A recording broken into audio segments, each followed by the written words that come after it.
Assalamualaikum warahmatullahi wabarakatuh. Dalam video ini, kita akan ulang kaji secara ringkas tentang tajuk-tajuk dalam Sains Tahun 1. Adik-adik boleh buka dan merujuk buku teks Sains Tahun 1. Pertama sekali, tajuk keperluan asas benda hidup. Apa benda yang kita perlukan untuk hidup?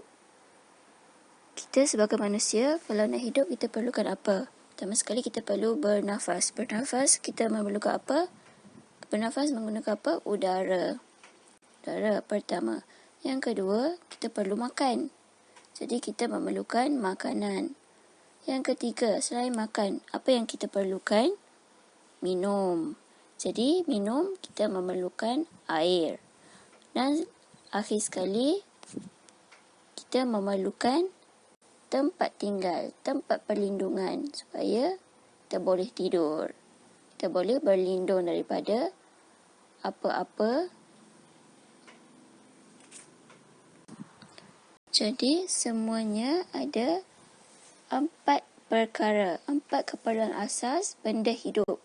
Udara, makanan, air dan tempat perlindungan. Seterusnya, deria manusia. Kita manusia ada berapa deria? Okey. Kita boleh menyentuh sesuatu, deria sentuhan. Kita boleh bau atau hidu makanan, deria bau. Kita boleh rasa, deria rasa. Rasa ni dengan lidah. Rasa dia apa? Masam, manis, pahit, tawar.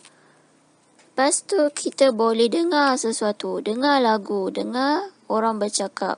Deria dengar. Akhir sekali kita boleh melihat. Alhamdulillah kita boleh melihat warna-warni alam sekitar kita. Jadi semua 5 deria manusia ini menggunakan 5 anggota badan.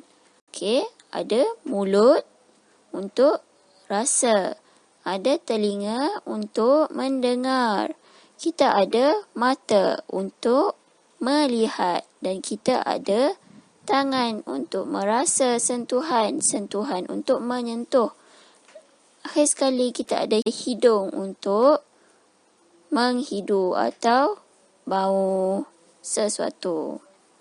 Okey, contoh kalau licin. Licin ni kita boleh rasa, kita boleh tahu dengan deria apa. Licin kita perlu menyentuh sesuatu. Contohnya lantai. Lantai tu licin. Jadi bila kita sentuh baru kita tahu lantai tu licin. Jadi sentuh kita perlu guna anggota apa? Anggota tangan. Okey. Yang kedua, bau. Bau kita menggunakan anggota hidung. Yang ketiga, manis. Macam mana kita rasa manisnya makanan tu? Manisnya buah tu. Buah apa manis? Buah apple manis. Ada apple manis kan? Apple warna merah tu manis. Contohnya kuih. Kuih apa yang manis? Kuih yang ada gula. Kuih cekmek. Kuih telur manis. Manis kita rasa dengan lidah. Okey, seterusnya bunyi. Kita dengar bunyi radio, kita dengar bunyi telefon berbunyi. Itu dengar menggunakan telinga. Okey, dan akhir sekali saiz. Saiz tu besar atau kecil. Okey, saiz besar, rumah besar. Saiz kecil, kereta kecil daripada rumah. Kita macam mana kita tahu saiz tu besar atau kecil? Dengan melihat. Okey, dengan melihat menggunakan mata. Okey, lepas tu kita akan melihat secara ringkas tentang bahagian tubuh haiwan. Setiap bahagian tubuh haiwan mempunyai fungsi yang tersendiri. Bahagian tubuh amat penting untuk haiwan tersebut.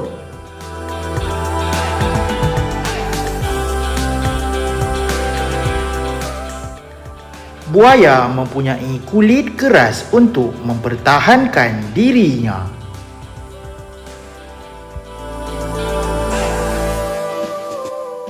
Selain itu, buaya dan katak mempunyai kaki selaput renang untuk berenang.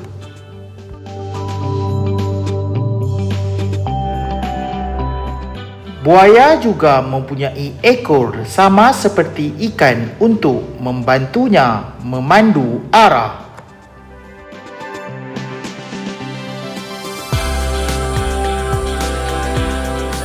Selain ekor, ikan mempunyai sirip untuk berenang.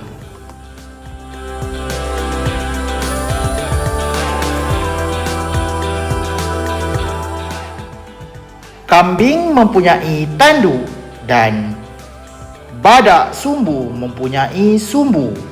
Ia membantu untuk mempertahankan dirinya.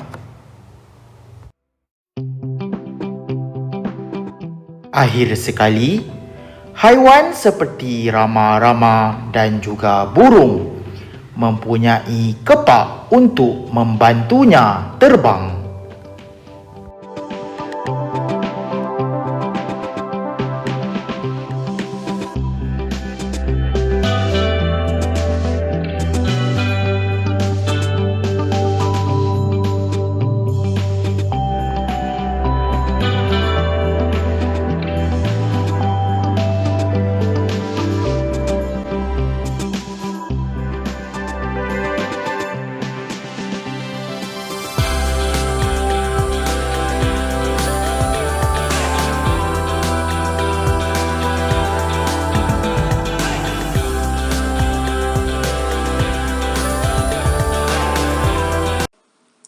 Jadi secara ringkasnya, bahagian tubuh haiwan yang special, yang istimewa, yang lain daripada yang lain ada 6. Kepak atau sayap, tanduk atau sumbu, kulit keras, kaki selaput, ekor dan sirip. Okey, murid-murid kena ingat 6 ni dan kenapa haiwan tu memerlukan 6 perkara ni. Okey. Seterusnya, kita akan belajar secara ringkas tentang bahagian tumbuh-tumbuhan. Okey, tumbuh-tumbuhan, apa yang ada pada tumbuh-tumbuhan? Cuba lihat ke luar tingkap, luar jendela tu, tengok pokok. Pokok yang warna hijau tu, apa yang perlu ada pada sebatang pokok tu? Ada daun, ada batang, ada bunga dan ada yang kita tak nampak, yang kita nampak sikit je atas tanah tu, ada akar. Jadi bahagian tumbuh-tumbuhan ada 4 ya. Mari kita tengok video ini. Sama seperti haiwan, tumbuhan juga mempunyai bahagian yang tersendiri. Mari kita kenal pasti bahagian tumbuhan.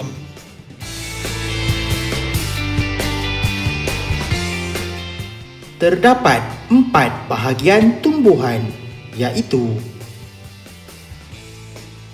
daun, bunga, batang, dan akar.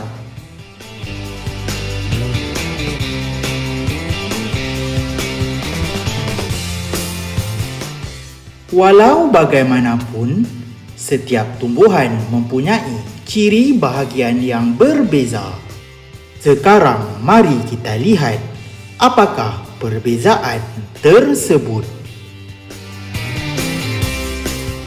Pertama sekali, untuk bunga, terdapat tumbuhan yang berbunga. Juga terdapat tumbuhan yang tidak berbunga.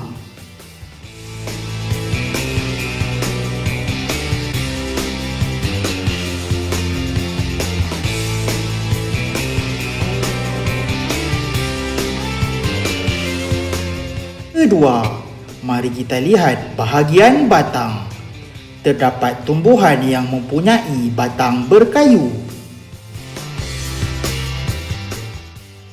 Dan juga terdapat tumbuhan yang mempunyai batang tidak berkayu.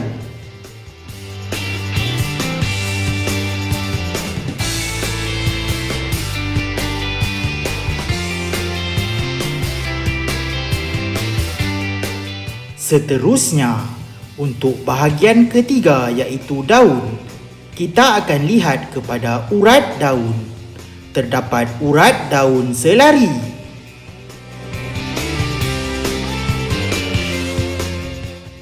Dan juga terdapat urat daun jejala.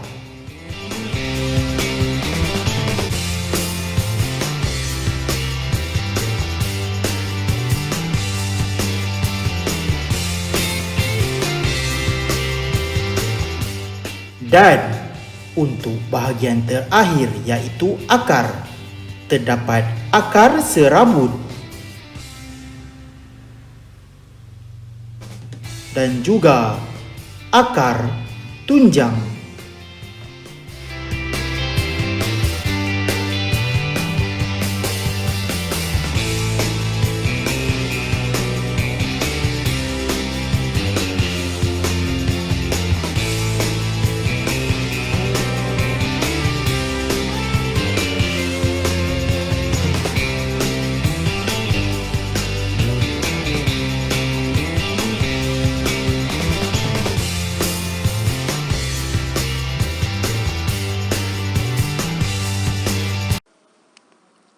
Next, kita akan tengok jenis-jenis magnet.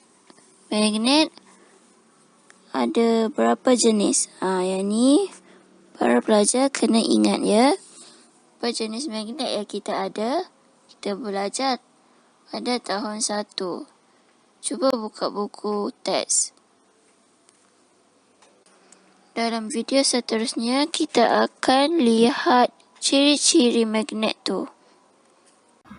Okey. So, tada, cikgu ada ni. Cikgu ada ni. Cikgu ada ni. Okey.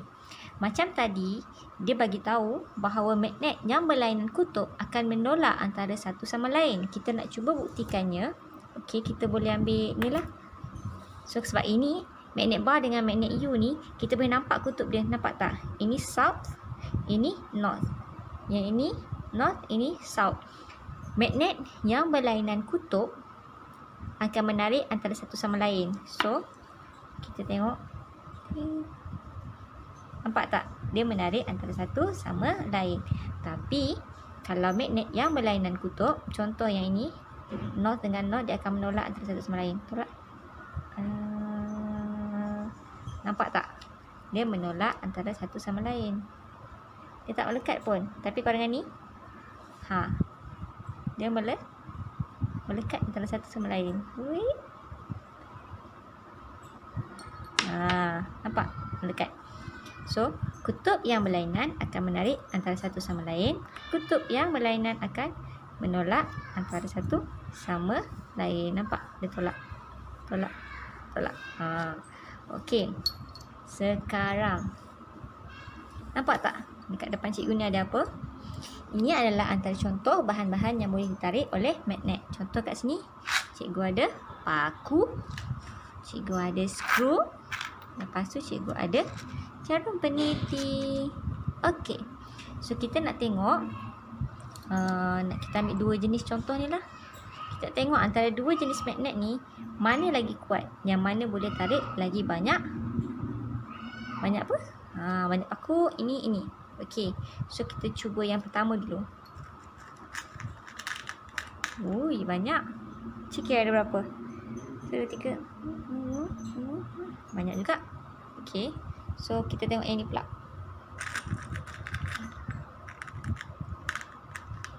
Wah, nampak tak? Jatuh. So, kalau kita tengok kat sini, magnet ni lagi kuat berbanding this one. Sebab ini dapat tarik lagi banyak dan lebih kuat. Yang ni, dia jatuh. Okey, so magnet ini lagi kuat, magnet U ni. Okey, walaupun saiznya hampir sama, tapi ini lagi besar sebenarnya. Nampak tak, ni nipis, ni tebal lagi. So magnet yang lebih besar kekuatannya lebih tinggi. Okey, ni paku.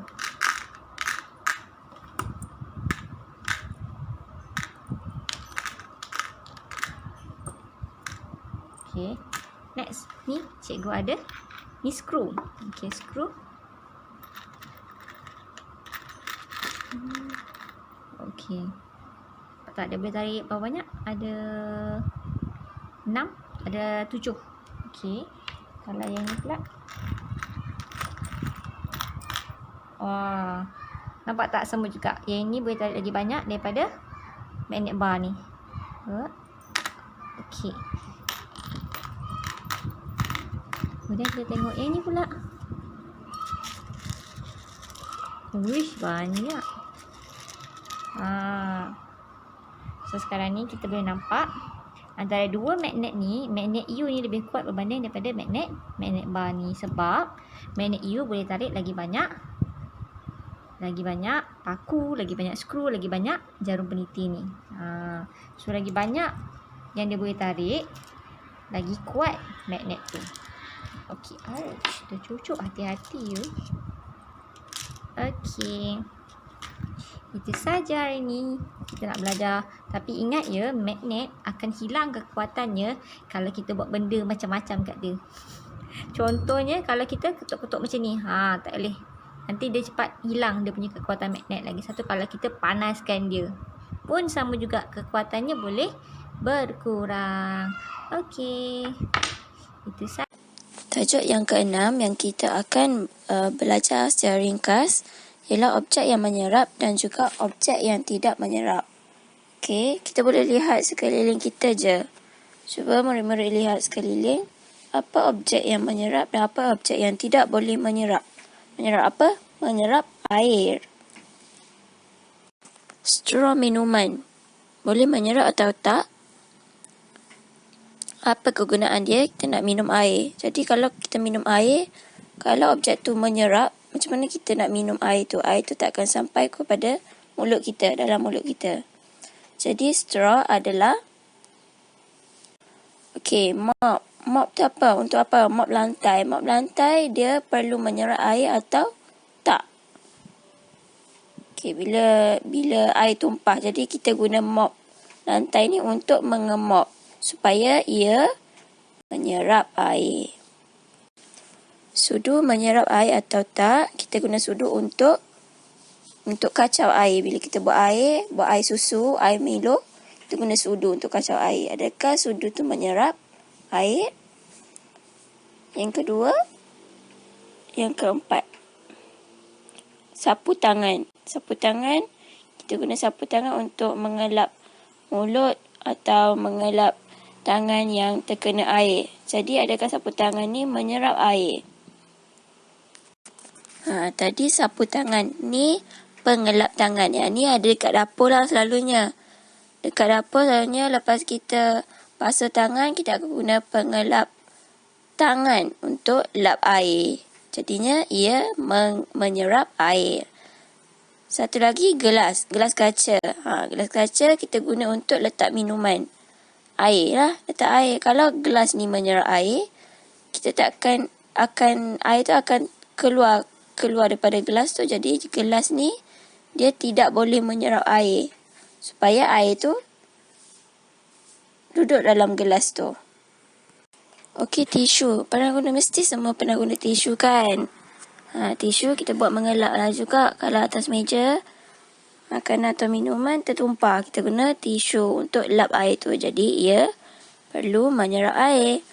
Okey, pinggan kita guna untuk makan nasi. Ataupun nasi, bila kita makan nasi ada kuah.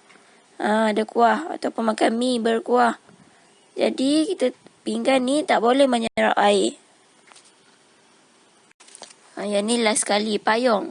Payung menyerap air atau tak? Payung kita guna bila hujan. Bila hujan kita guna payung untuk menghalang air tu terkena pada kita. Jadi bila air kena pada payung, air tu akan mengalir turun. Maksudnya payung ni tidak menyerap air. Okey. Sebelahnya surat khabar. Surat khabar ni dia serap air ke tak? Pernah tak air tertumpah dekat surat khabar ataupun bila air kita tumpah, kita ambil surat khabar untuk letak. Okey, surat khabar dia menyerap air, tapi kadar serapan air dia tu, air yang menyerap dalam surat khabar tu sikit je. Tapi surat khabar ni dikira menyerap air. Okey, yang ni Mukadimah tak letak gambar.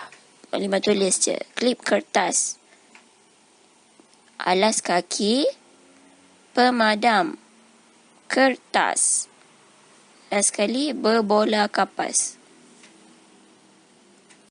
Okey, untuk objek yang menyerap air atau tidak menyerap air ni, murid-murid kena tahu kenapa ia perlu menyerap air dan kenapa benda tu tak boleh menyerap air. Apa kegunaan benda-benda tu. Barulah kita boleh tahu dia menyerap air atau tak menyerap air. Tajuk seterusnya, jenis-jenis tanah. Boleh tengok buku teks sains tahun 1, muka surat 85. Jenis-jenis tanah ada 3. Okey. Mari tonton video yang kawan Mukadimah buat. Hai adik-adik, hari ini cikgu nak tunjuk dekat adik jenis-jenis tanah yang biasa kita jumpa dekat sekeliling kita. Okey, so jenis yang pertama cikgu ada ni. Buka lah. Okey, so ini nampak? Okey, ini adalah jenis tanah pasir. Okey, tanah pasir ni biasanya dia warna kekuning-kuningan. Macam ni lah. Okey, dia terdiri daripada pasir dan batu-batu kecil. Biasanya tanah pasir ni tak padat. Dia ada banyak udara. So nanti kita boleh tahu tentang pengaliran air dalam tanah-tanah ni. Ikuti eksperimen cikgu yang seterusnya. Okey, so ini adalah tanah pasir. Okay, next kita ada tanah kebun. Okey, so ini adalah jenis tanah kebun. Biasanya tanah kebun ni berwarna hitam ataupun coklat. Yang awak nampak ni warna hitam. So biasanya tanah kebun ni dia terdiri daripada ada tanah liat sikit, ada tanah pasir sikit. So dengan ada kelodak-kelodak sikit. Lepas tu ada sikit haiwan reput, ranting-ranting kayu macam ni. Ini adalah tanah kebun. Selalunya kan tanah kebun ni kita boleh jumpa dekat ladang kelapa sawit, dekat kebun sayur. Kalau yang ini ni confirm biasanya kita jumpa dekat pantai. Okey. Last. Ini adalah tanah liat. Yang hujung ni adalah tanah liat. Mana cikgu dapat tanah liat ni? Special. Cikgu ambil daripada rumah cikgu. Sebab rumah cikgu kat belakang tu ada bendang. So ni adalah tanah liat. So biasanya tanah liat berwarna kemerahan ataupun kelabu. Yang ini dia macam kelabu sikit. So dia ada banyak tanah halus, mempunyai butir tanah yang sangat padat. Kalau awak tengok kat sini, dia sangat padat. Kalau cikgu ambil, dia macam, kita boleh buat bentuk dia macam plasticine. Nampak tak? Cikgu boleh buat bentuk-bentuk panjang-panjang. Okey. So this is dia tanah liat. Kita boleh buat bentuk. Okey, ada kelodak sikit je. Tapi tanah liat mostly dia adalah tanah halus. So ni memang kita selalu jumpa dekat sawah padi. Okey. So next boleh ikut video cikgu yang seterusnya untuk kita kenal pasti kadar pengaliran air dalam 3 jenis tanah yang ada kat sini. Okey, itu saja. Bye. Seterusnya tajuk bentuk asas. Bentuk asas ada 4. Dan bila bentuk asas ni dia dijadikan bongkah, dia ada beberapa lagi bentuk. Okey. Bentuk asas ada 4. Bongkah bentuk asas ada lagi beberapa bentuk yang bertambah. Jadi 7. Untuk bongkah 7, bentuk asas 4. Mari tengok video seterusnya. Bentuk asas yang perlu anda ketahui ialah segi 3, segi 4 sama, segi 4 tepat dan bulatan. Sekarang mari kita lihat objek yang menggunakan bentuk asas ini.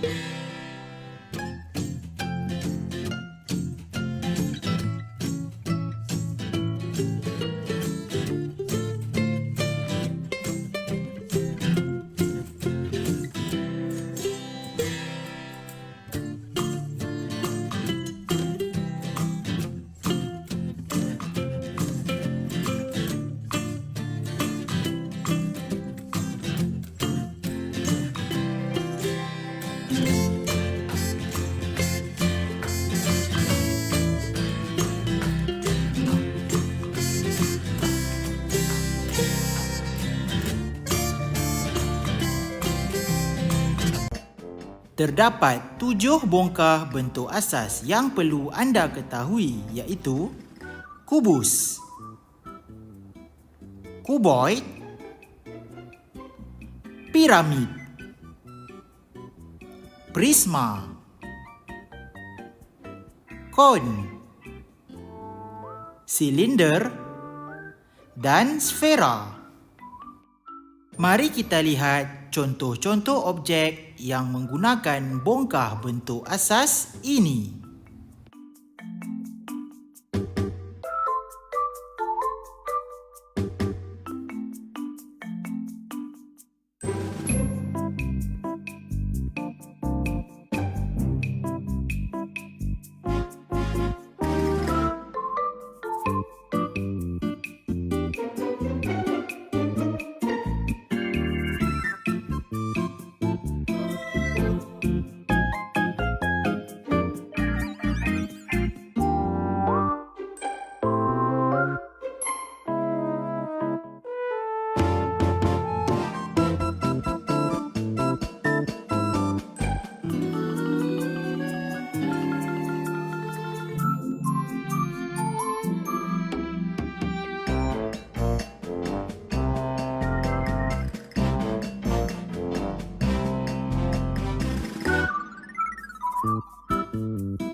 Okey, Alhamdulillah, setakat ini sahaja video kali ini. Harap anak-anak, murid-murid dapat mengulang kaji dan mengingat kembali apa yang kita dah belajar pada tahun 1 subjek sains. Assalamualaikum warahmatullahi wabarakatuh.